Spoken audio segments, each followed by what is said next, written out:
Interactivo. Todo diálogo es un intercambio interactivo y en este espacio podemos tener un diálogo entre áreas y conocer aspectos de cultura institucional que nos interesan a todos. Hola, ¿qué tal? Como siempre, es un gusto saber que te interesas por conocer la información que te presentamos en Interactivo Podcast.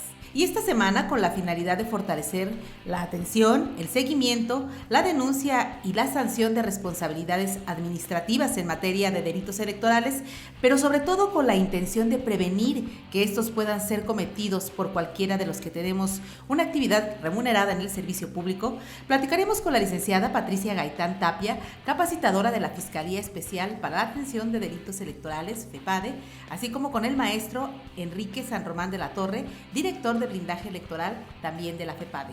Patricia, bienvenida a Interactivo Podcast. A sus órdenes y en la mejor disposición como siempre en la Fiscalía. Enrique San Román, igualmente bienvenido a este espacio de comunicación del personal de FIRA. Hola, ¿qué tal? Muy buen día a todos, muchas gracias por la oportunidad, es un honor estar con ustedes.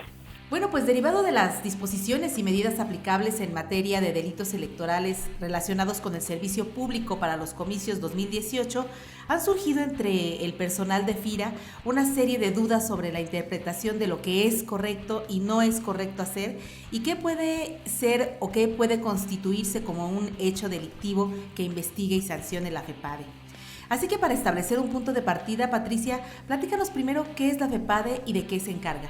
Bien, con todo gusto. Comenzaremos con un poquito de historia, no se asusten, va a ser corto. El Consejo General del Instituto Federal Electoral publicó el 23 de marzo de 1994 un acuerdo encomendando a su consejero presidente para que promoviera ante la PGR la posibilidad de nombrar un fiscal especial para la atención de delitos electorales. El Poder Ejecutivo retomó esta propuesta para crear la Fiscalía Especial para que conociera de denuncias referidas a delitos electorales. Es así que el 19 de julio de este mismo año, 1994, se emite un decreto publicándose en el Diario Oficial de la Federación. Al frente de esta Fiscalía Especializada para la Atención de Delitos Electorales, que conocemos mejor como FEPADE, se nombró con nivel de su procurador a un fiscal especializado. La FEPADE goza de autonomía técnica y de gestión. Tiene por objetivo procurar justicia en materia penal electoral con apego al marco legal, leyes vigentes. La FEPADE es una institución de procuración de justicia que actúa para el fortalecimiento de la democracia en beneficio de la sociedad. Además, brinda procuración de justicia penal en materia electoral y garantiza calidad, eficiencia, legalidad y, por supuesto, imparcialidad. Muchas gracias.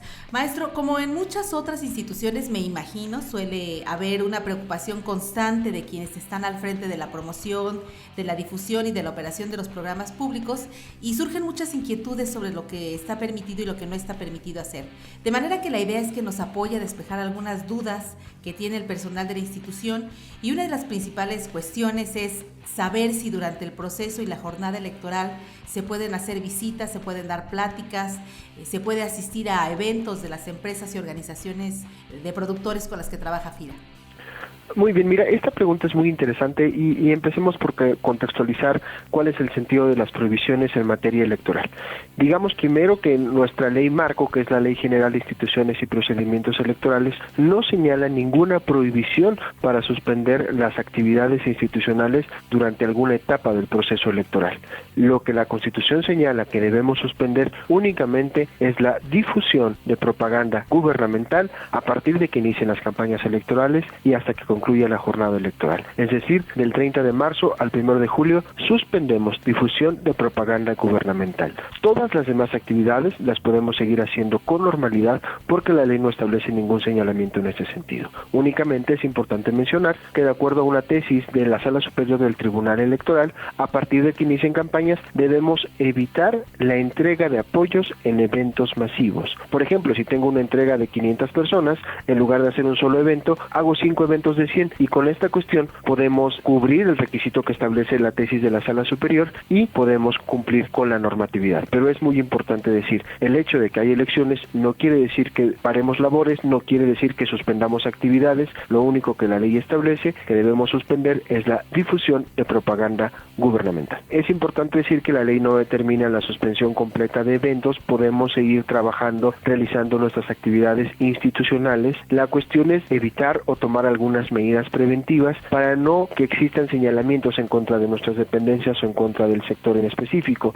Es decir, que al momento de iniciar algún evento, pues digamos muy claramente que esto pertenece al gobierno federal, a tal dependencia y no apoya a ningún partido político candidato, establecer algunos protocolos de si en algún momento llega un partido político o llega un candidato a intentar hacer proselitismo dentro del evento, pues bueno, nosotros tenemos que tomar el control de la situación, ponernos al frente y decir, este evento pertenece a FIRA, no apoya a ningún partido político ni a candidato alguno, por lo tanto, una de dos, o se van ellos o nos vamos nosotros. En caso de que ellos no se vayan, tenemos pues todos los elementos justificativos pues para posponer el evento en este sentido. Cabe señalar que también es recomendable que si llega a suceder esta situación, pues bueno, levantemos un acta en donde 2 testigos nos firmen, si podemos tomar algunas fotografías señalando qué es lo que sucedió y cuáles fueron las medidas tomadas en este caso. En el momento en que tú te des cuenta que hay un candidato, que hay un partido político involucrado, tú puedes declinar la participación en ese momento, porque pues efectivamente dentro de las labores de la institución no nos podemos mezclar con cuestiones políticas para evitar señalamientos en contra de las propias dependencias. No, tú puedes ir de muy buena fe al evento, pero resulta que en el presidium está el candidato, está el precandidato, en ese momento pues tú explicas, justificas y declinas la participación para evitar cualquier cuestión de responsabilidad. Entonces, un servidor público fuera de las labores de trabajo y del horario laboral, ¿pudiera participar en alguna de estas acciones? Como servidores públicos tenemos obligaciones, tenemos derechos y nuestros derechos político-electorales se siguen manteniendo, se siguen protegiendo. No dejamos de ser ciudadanos. Si decide el servidor público que quiere participar de algún evento proselitista, está en su derecho, pero debe tener cuidado como servidor público de no incurrir en un delito electoral, y como ciudadano fuera de su horario laboral sí puede participar, siempre y cuando nunca se ostente como servidor público, por decirte de alguna manera, cuando trae el uniforme puesto y el gafete, jamás tiene que hacer alusión alguna a la contienda electoral. Y si fuera de sus horarios laborales decide participar, tiene que ser de manera civil. Él, ella, deben tener bien claro cuál es su horario laboral para no incurrir en un posible delito electoral. Durante los eventos que celebramos con productores, es muy común que les solicitemos su CUR, la cual usualmente ya viene en sus credenciales del INE. ¿Podemos solicitar al productor este tipo de información? Por supuesto, estos son trámites normales que tiene el gobierno, parte de las reglas de operación o parte de la tramitología normal de un programa, y es importante únicamente pues dejar claro a las personas a las que le solicitamos dichos datos que son utilizados para justificar en dónde se ejerce el gasto del gobierno federal, que en ningún momento tiene ningún sentido político electoral. Existe la idea generalizada de que con la copia de credencial del elector o solicitar la copia es un delito electoral. Esto es incorrecto. El solicitar la copia de la credencial para votar no constituye como tal un delito electoral, y cuando se hace con un fundamento, con una reglamentación, no existe ningún problema con ello. La única recomendación es aclararlo. Pudiera ser un delito en el caso de que a través de esa copia se coaccione el voto del ciudadano, es decir, que se le diga, ya tengo tu copia de credencial, ya voy a saber por quién votaste, ya tengo tu copia de credencial, ya voy a votar por ti. En ese caso sí constituye un delito electoral, no tanto por la copia, sino por la coacción del voto que se está haciendo al ciudadano. ¿Se pueden portar camisas o material promocional utilizando el logo de FIRA durante las reuniones de trabajo con empresas y organizaciones de productores? Bien, obviamente están cumpliendo con sus trabajos, no están haciendo promoción político-electoral, no tienen ningún problema. Además, ustedes llevan una bitácora de actividades, saben el calendario de trabajos que tienen, quiénes están asistiendo a qué evento. Si llegase a presentarse alguna denuncia en contra de algún servidor público de FIRA diciendo que está tergiversando el trabajo de la institución, que estaba haciendo proselitismo, ustedes tendrán una bitácora en la cual puedan dar fe de qué es lo que se estaba haciendo, quiénes estaban participando y realmente cuál era la información que se estaba brindando a los productores. Esto es una sugerencia, no es en manera alguna obligatorio, pudiendo tener las fotografías y quizá algún video del trabajo que están realizando. Si llegase a presentarse alguna denuncia en contra del servidor público, tienen todos los elementos para dar contestación a algún tipo de citatorio, llamamiento, extrañamiento. Otra cuestión es el caso de las redes sociales, en especial las redes sociales personales. Como funcionarios públicos, ¿se pudiera apoyar algún partido político o compartir contenido de carácter político? son medios de comunicación. Es importante tenerlo en cuenta, esta pregunta es muy interesante. Los medios de comunicación social los dividimos en dos, digamos. Los medios de comunicación institucionales, que deben cumplir con la normatividad que te estoy mencionando. Suspendemos difusión de propaganda a partir del inicio de campaña y hasta que concluya la jornada, 30 de marzo al 1 de julio. Y los medios, digamos, personales, las redes sociales personales, también distinguimos dos cuestiones. Si yo utilizo la computadora institucional, el internet institucional, aunque sea mi cuenta personal, y dentro de ella, en horario laboral, estoy haciendo proselitismo, apoyando un partido político, algún candidato, puede constituir un delito electoral porque estoy desviando recursos públicos al final de cuentas. Pero si yo utilizo a través de mi teléfono, empiezo a enviar mensajes a favor o en contra de un partido político durante mi horario laboral, quizá no estoy desviando recursos y no constituye un delito electoral, pero sí puede constituir una infracción administrativa, que la Secretaría de Función Pública me puede llamar a cuentas y decir, bueno, se te está pagando para que prestes un servicio público y resulta que durante todo el día estuviste posteando a favor de un candidato o partido político, por lo tanto, se te puede sancionar de manera administrativa. Por último, ¿cuáles son las sanciones que se imponen a un servidor público por la comisión de un delito electoral federal? Aquí distinguimos la materia penal. Los delitos electorales son básicamente 6. ¿Cuáles son las sanciones? Prisión de 2 años, destitución, inhabilitación de 2 años y multa de 200 días. Vale la pena que lo tengamos en cuenta. ¿Cuáles son las conductas que constituyen delitos electorales? Se encuentran en el artículo 11 de la Ley General en materia de delitos electorales y son básicamente las siguientes.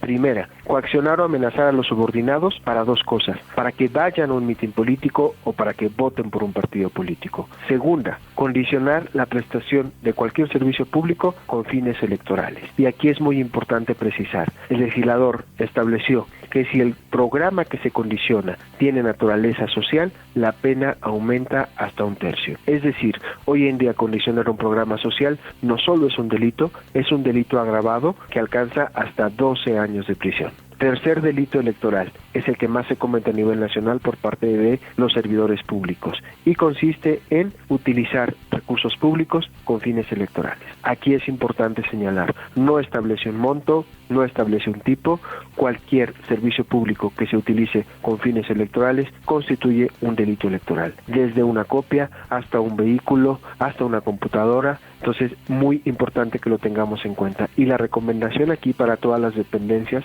es que sobre todo en este tiempo tengamos un estricto control sobre los recursos institucionales. Muy importante que tengamos muy claro quién tiene los recursos institucionales y qué está haciendo con ellos. Que tengamos responsivas y se sugiere incluso que al final de las responsivas se señale un párrafo en donde en materia de blindaje se establezca, recuerda que de conformidad con el artículo 11 de la Ley General en materia de delitos electorales, utilizar recursos públicos con fines políticos es un delito electoral. Cuarto delito, apoyar a un partido político dentro del horario laboral. El horario laboral es para prestar servicio público, no podemos utilizarlo para acudir a eventos proselitistas. Quinto delito, solicitar aportaciones a los subordinados, sea en dinero o sea en especie, para apoyar a un partido político o candidato. Y finalmente, sexto delito, no entregue la información requerida por la autoridad electoral. Aquí es importante destacar que para las autoridades electorales como el INE o como el Tribunal Electoral, todos los días y horas son hábiles. Entonces, el jurídico tendrá que estar muy pendiente si le llega alguna notificación de estas autoridades electorales, verificar el término que nos dan de respuesta. Estos son los 6 delitos electorales que establece la ley y te reitero, la sanción es bastante severa. Es muy importante que concienticemos a todas y todos los servidores públicos sobre la importancia de no cometer este tipo de conductas. De acuerdo, pues agradecemos a la licenciada Patricia Gaitán Tapia, capacitadora de la Fiscalía Especial para la Atención de Delitos Electorales, por su participación y comentarios en el podcast institucional de FIRA. Patricia, muchas gracias. Gracias a ustedes, que tengan excelente día. Y también al maestro Enrique San Román de la Torre, director de blindaje electoral de la FEPADE, por apoyarnos a despejar algunas de estas dudas que resultan de gran relevancia para la continuidad del trabajo que realizan especialmente nuestros compañeros de promoción en todo el país. Gracias a ustedes, para nosotros es un placer, siempre estaremos a sus órdenes. Tenemos abiertos nuestros canales de comunicación a través de FEPADETEL 01800-833-7233, a través de la página electrónica www.fepadetel.mx www.fepadenet.gov.mx y a través de la aplicación para celulares FEPADE Móvil. Ahí ustedes pueden presentar denuncias incluso, pero también solicitar algún tipo de orientación. Para nosotros ha sido un placer, estamos a la orden de FIRA. Muchas gracias por tomarnos en cuenta para estas cápsulas y quedamos pendientes de cualquier otro requerimiento. Y como cada semana, los invitamos a enviarnos sus dudas y comentarios a la cuenta de correo carista@fira.gov.mx o enlace@fira.gov.mx. Esperando que esta sea una información útil y clara para la continuidad de sus actividades, nos despedimos hasta la próxima interacción.